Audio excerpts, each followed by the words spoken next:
Oh, hey folks. Beautiful, beautiful day. It's just an amazing day weather-wise. It's middle 60s, gonna be middle 60s. Just beautiful, sunshiny day. Back out at this spot. We've been here before. I actually had a couple videos of this spot. I dug over in there a little bit. Got a few little flakes after work one day. And those videos were, I did a lot of test panning and whatnot. Those videos I lost when I broke my phone. So anyway, we're back here on the creek. Got the sluice up over here. Don't have it set up yet. Gonna dig right in this area, get a little bit of gold, and just enjoy the day. What a beautiful day. Alright, I'm gonna get to work. Fill a half a bucket up and run it to the sluice and find some gold. Alright, thanks for coming along. Beautiful day.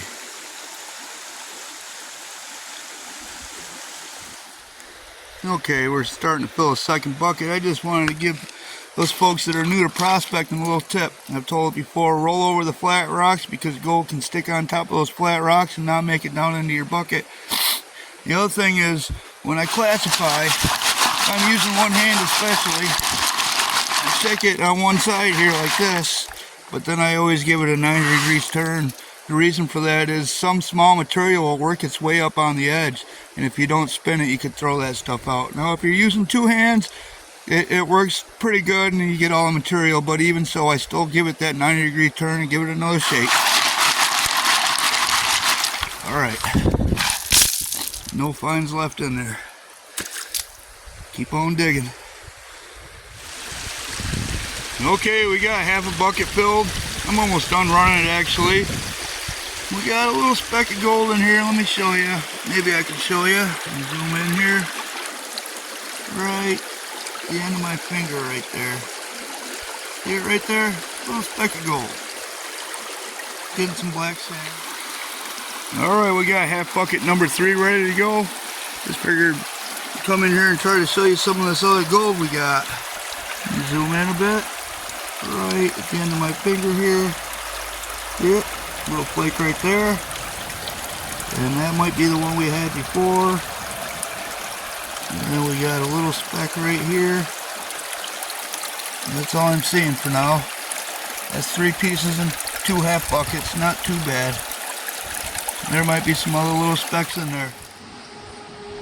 Alright, we're starting to get down into some clay type material. See, it's stuck to that rock there. The water's a little bit different color.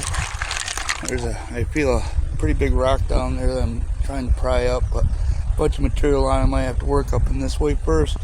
But usually my goal is to get down to the bedrock. We know that it's kind of shallow in here, you know.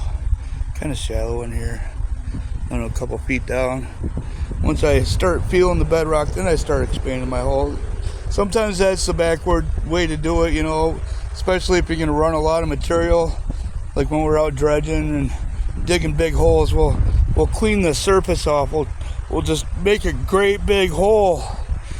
Just take all the surface and then the next layer and the next layer to get down there. But typically when I'm just digging in creeks, I'll just try to find the bedrock if I know it's close.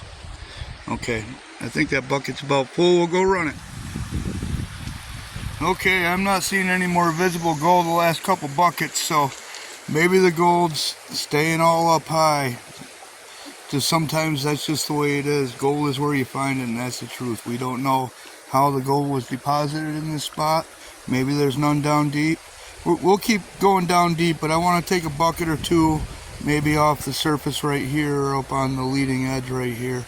Take a bucket or 2 and see if we see any more visible gold, at least on the rib matting. The thing is, the rib matting has material in it now, so there could be gold down under the material that we're catching. We just can't see it. We don't know, but regardless, why not take a bucket or 2 off the top and just see what happens, right? See if we see any more visible gold. Alright, let's do that. Before we do that, I had to come up to the truck for a minute, so why not just come over here and sit for a little while. We're up here on this bank, see? Just sit here, listen to the birds, watch the creek a little bit. Very nice. Alright, the bucket's sitting here now, but you can see that I took the top layer off around here, ran it through the sluice. I saw one more little speck, so we were going to come to this side, but we got those first couple specks in the top layer right here, and this is the hole I dug last time that we were here, but I still worked that top stuff. And you can see there's still more up there. Last time the water was high, it kind of filled in our hole with all this light stuff. We'll just take that stuff right there from our old hole, run it through the box, and see if there's gold in there. We won't even touch any of this or the hole. Let's try that. Just a little experiment, you know. That's always fun. Always fun to learn.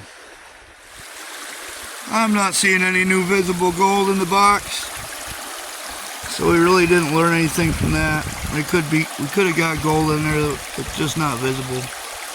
But I don't think it's not really right there where we tried. So we're gonna move up the bar a little bit, see if it gets any better or any worse, or regardless, it don't matter. We're still having fun. I keep seeing maybe a flake right in that BDR cell right there, but it almost looks a little too white. Alright, oh, there's a new flake right there, I think.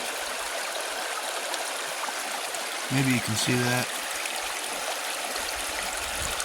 Alright, let's go get some more material. Alright, so just for the heck of it, if you draw a straight line down right there, kind of comes right down here. I dug a hole right down in here, half a bucket's worth. Let's go push that through. Right on the water's edge, got down there pretty deep. Lots of big stones in there. Look at these though. These are kind of like pudding stones, but they're not. That one's got a big chunk in it. See that? It's a nice one. I'm not sure if they polish or not. Yeah, pretty cool, huh? Alright, let's go push that through and see what it says. Got the last and final bucket pushed through there. That last one was from out a little bit further from shore. I'm not really seeing any new visible gold. We've had some migration of gold from the black mat down into the VDR, and that's probably the little pieces I'm seeing down in there occasionally. The material will work off it and then cover it back up, you know. And we're gonna give it just a minute, and then we'll do a cleanup and see what gold we got. I had a lot of fun. I love trying to find that gold.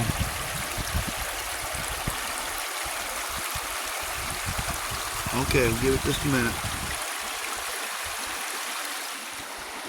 Well, we got lots of garnets. Can you see that?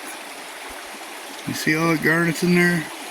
Granted, they're tiny, but a lot of garnet sand and little pieces of garnet. Some of them are pretty round, like that itsy bitsy baby one right there. That one right above it. Yeah, some of them have some shape. Alright, I'll keep throwing this back. I don't see any gold yet.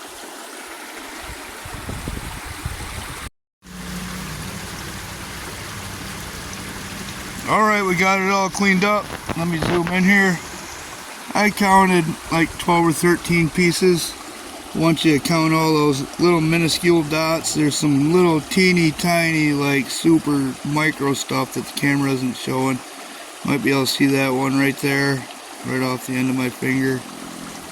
But what I'm going to do is I'm going to look back on my last video, the one that was, I don't know, 30 seconds or something, and I'm going to choose one of the commenters from that video and give them this cleanup right here. I'm not going to pan any of the lights out or anything. Leave everything in there, the garnets, that little bit of gold, and send it to one of you folks. How's that sound? Sounds pretty good, huh? Alright, there we have it. About a dozen little flakes. I'm also going to toss in a few cool rocks that I found today. You see that one on top? It's got an orange band going through it. It almost looks like a moss agate, but it's not. And that little tiny heart stone. Aww. And then I'll throw in, I don't know, a couple fossils I found and whatnot. Okay, pretty cool.